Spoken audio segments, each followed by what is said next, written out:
Bonjour à tous, aujourd'hui on va s'attaquer à un petit problème récurrent que je rencontre avec la Chevrolet. Son V8 est gavé par un carburateur 4 corps qui est plutôt très fréquent sur les V8 à carburateur distribués aux États-Unis, un Quadrajet. Ils sont connus pour ne pas être trop pénibles sauf sur un point, l'étanchéité de leur cuve. Cette cuve joue le rôle de réserve de carburant pour faire tampon entre les phases durant lesquelles on sollicite peu le moteur, donc en consommant peu, et les autres moments durant lesquels beaucoup d'essence doit être distribuée via le collecteur d'admission. Pour revenir au problème rencontré déjà, quand cette cuve fuit, ça pose plusieurs soucis. Le plus évident est qu'on met un certain temps à pouvoir démarrer à froid car le carburateur est alors à sec. Il faut que la pompe mécanique entraînée par la rotation du moteur ait fait un certain nombre de cycles pour de nouveau remplir la cuve et que le moteur démarre.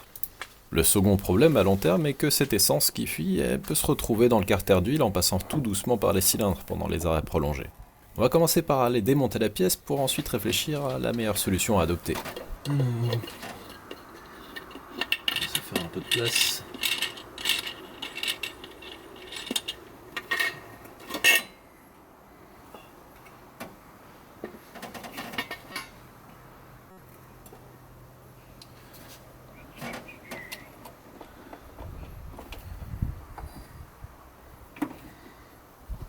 Voilà.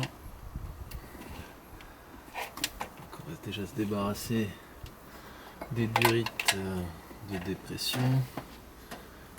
Là aussi.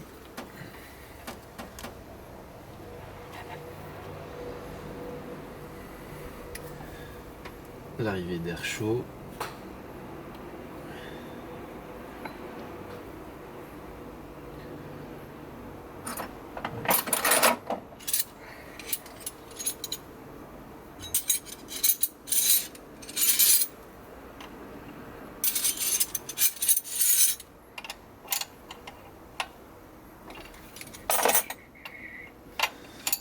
Avec carburant.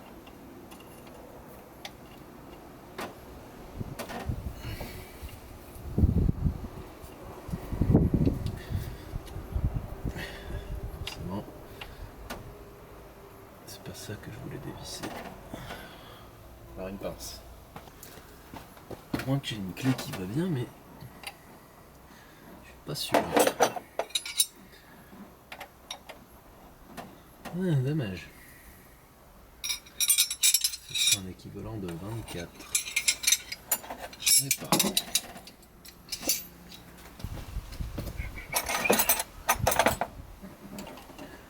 ça peut fonctionner.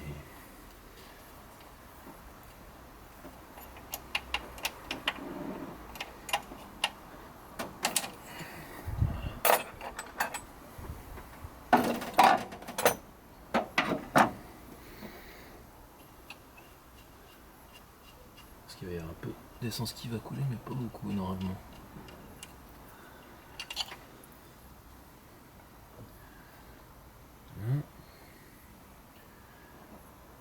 Alors, de ce côté, on n'a plus rien. On va passer au cap d'accélérateur.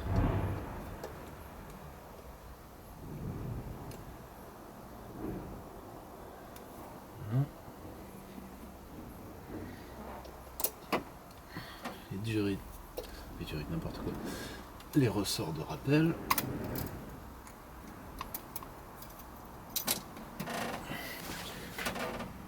Un cap de kickdown. Alors j'enlèverai une fois que j'aurai dévissé.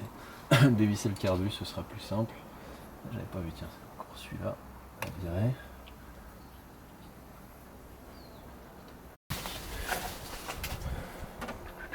Je me disais qu'en fait il y avait tellement de petites choses que je fais mais qui méritent pas pour autant de réaliser des épisodes dédiés. Par exemple sur la Caprice aujourd'hui j'ai plus que des détails à régler, donc au final tout ce que je fais passerait sûrement pas en épisode. Je me suis dit c'est peut-être dommage parce que ça pourrait en intéresser certains, et puis voilà, ça nécessite pas autant de montage, donc je me suis dit que à cette occasion ça pourrait faire des sortes d'épisodes un peu relax sur de la petite mécanique comme c'est le cas ici. Et puis malgré tout, peut-être que c'est quand même l'occasion d'apprendre des choses.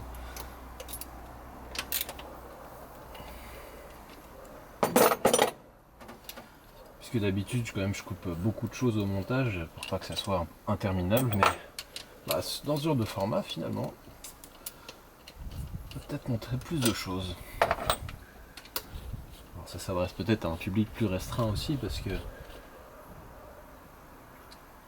j'imagine qu'il faut apprécier le personnage et puis ce format un peu différent, mais ça viendrait un petit peu en complément du reste. Vous aurez qu'à me dire si ça vous plaît.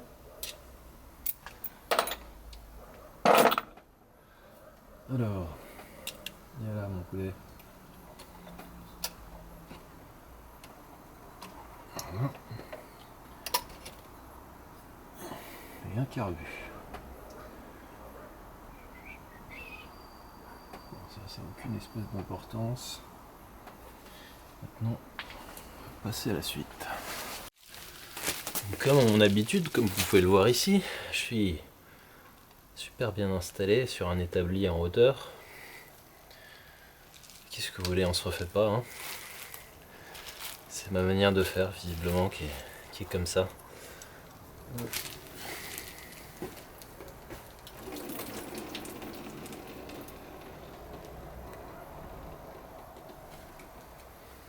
Alors, il y a encore de l'essence dedans parce que je l'ai démarré tout à l'heure cette voiture. Mais au bout de quelques jours, eh ben, c'est bien sec et ça met beaucoup plus de temps à démarrer forcément. D'ailleurs, ben là on voit ce que j'avais fait la dernière fois. Ici ça n'a pas l'air de fuir. Mais bon, pas forcément. Ce sera pas forcément le cas partout. Alors est-ce que j'ai quelque chose qui va empêcher de démonter ici? Non, je crois pas. Donc on y va.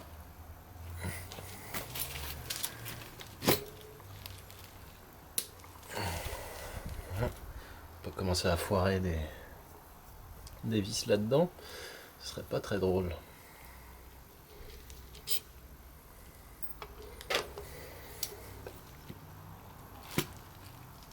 Putain, je l'ai serré fort la dernière fois.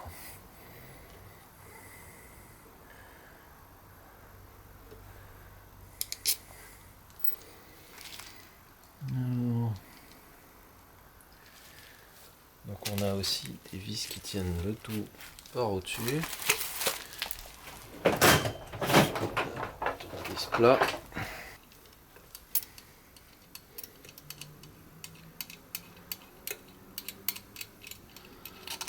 Voilà. C'est plus ça.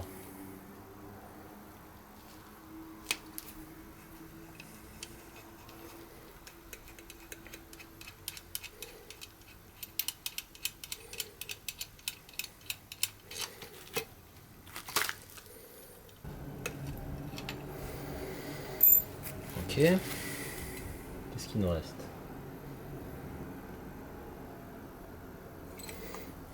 J'espère qu'il faille déposer la partie supérieure du carbu ici pour pouvoir voir et déposer le dessous. Ah non, c'est juste que il fallait le faire gigoter un peu. Je dis n'importe quoi. Ok, essayer de pas enlever cette pièce. Ouais.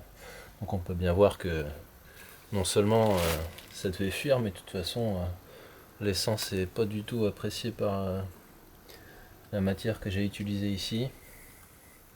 Et si ça a tenu là, bah, c'est simplement que ça ne devait pas fuir, j'imagine. Donc je vais tout enlever, en essayant de faire ça proprement. Super. Si je défonce le joint, on va pas s'en sortir. Bon, je dois en avoir un deuxième comme ça, heureusement.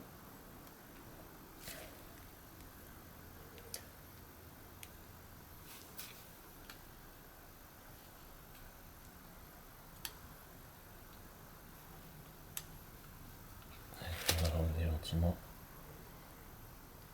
S'il veut bien coopérer.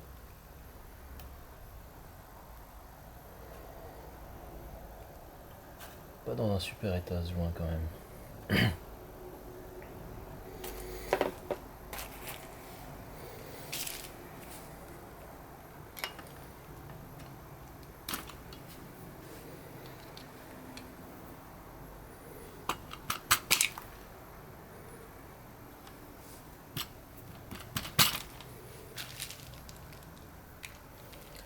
Ça ressemble bien à de la pâte à modeler là, tellement c'est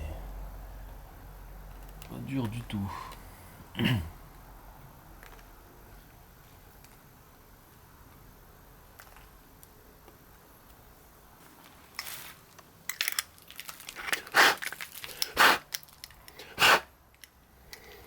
On passera aussi un petit coup de soufflette, je pense, histoire d'avoir l'esprit tranquille. Bon, il n'y a plus qu'à voir si on arrive à souder là-dessus. Pas sûr du tout. Ça vaut le coup d'essayer quand même.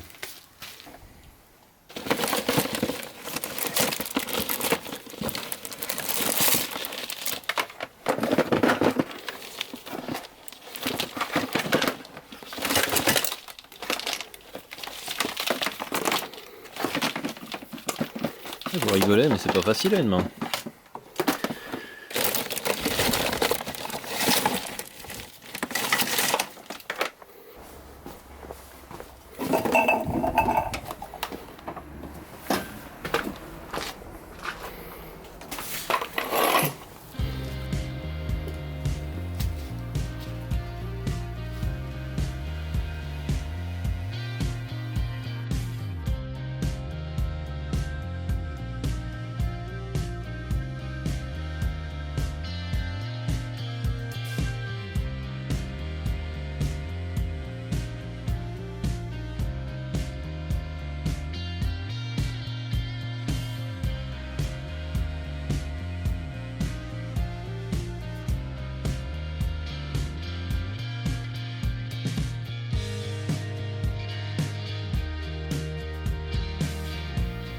Cette première méthode ne fonctionnera manifestement pas. Impossible de réussir à atteindre la température de surface suffisante pour que l'étain prenne sans risquer de déformer le carburateur.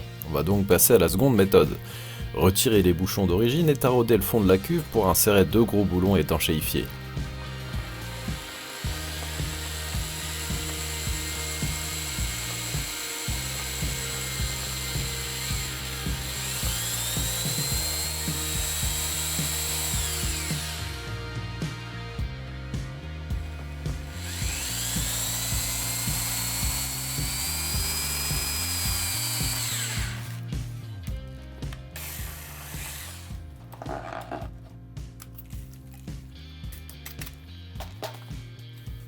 Après avoir percé les bouchons pour pouvoir rentrer une vis en force et faire levier dessus, je lime les bords censés verrouiller ces bouchons en place.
Maintenant que les 2 bouchons ont été retirés, je taraude l'orifice qui recevra ensuite les vis qui devraient rendre le tout étanche. Avant de les mettre en place, j'ai utilisé une bonne dose de frein filé qui permet aussi d'éviter que l'essence puisse suinter par capillarité via le taraudage.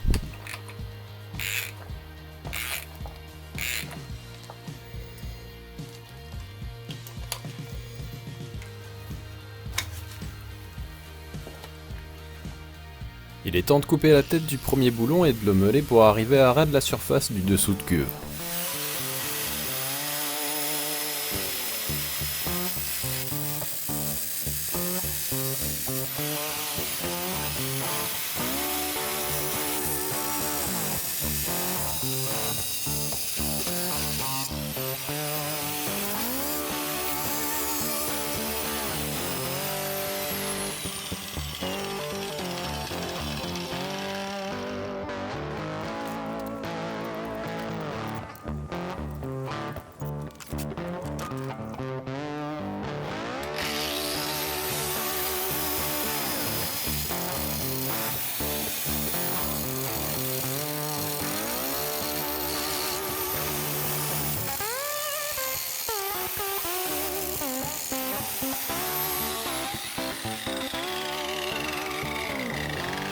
Après avoir répété l'opération pour boucher le second orifice, je peux réassembler le carburateur.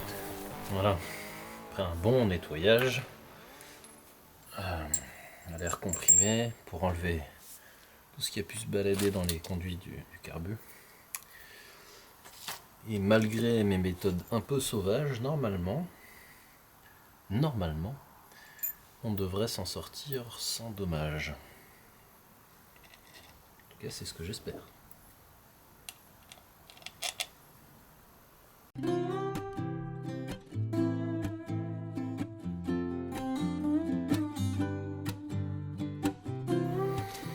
Voilà, il n'y a plus qu'à réinstaller.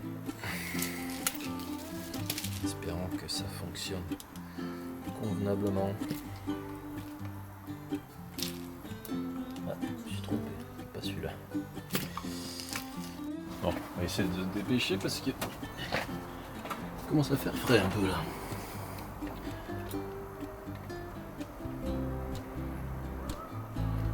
Alors, première chose à remettre, c'est ça.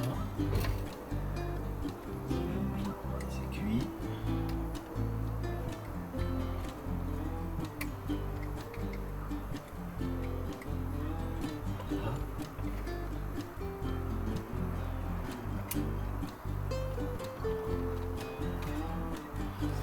Après, on peut passer au vis.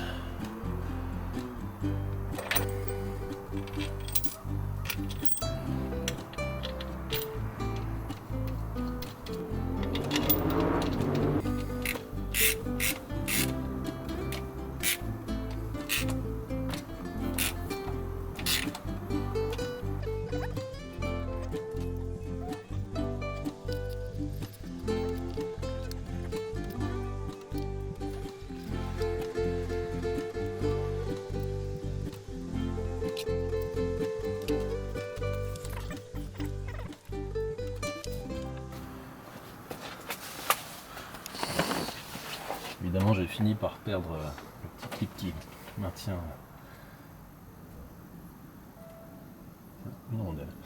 qui maintient le câble en place, mais avec un joint en fait ça fonctionne bien. Jusque pas de s'enfuir.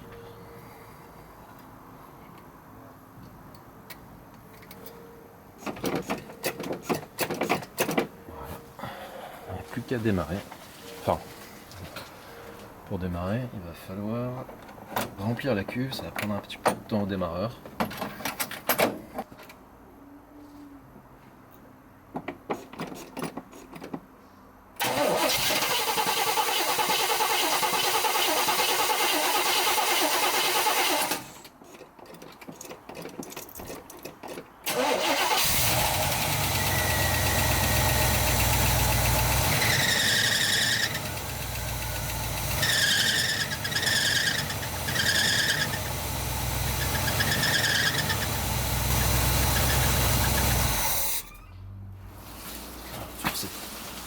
Courroie, j'arrive pas à attendre plus parce que si mes souvenirs sont bons, je suis déjà au maximum de partout. On va essayer de tricher un peu.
Et voilà un nouveau problème de résolu. Ce 350 CI démarre comme il se doit au quart de tour et ne redoute plus les immobilisations prolongées. Mais il nous reste encore des petites choses à faire, alors rendez-vous bientôt pour la suite des aventures, avec celle-ci ou une autre. Bye.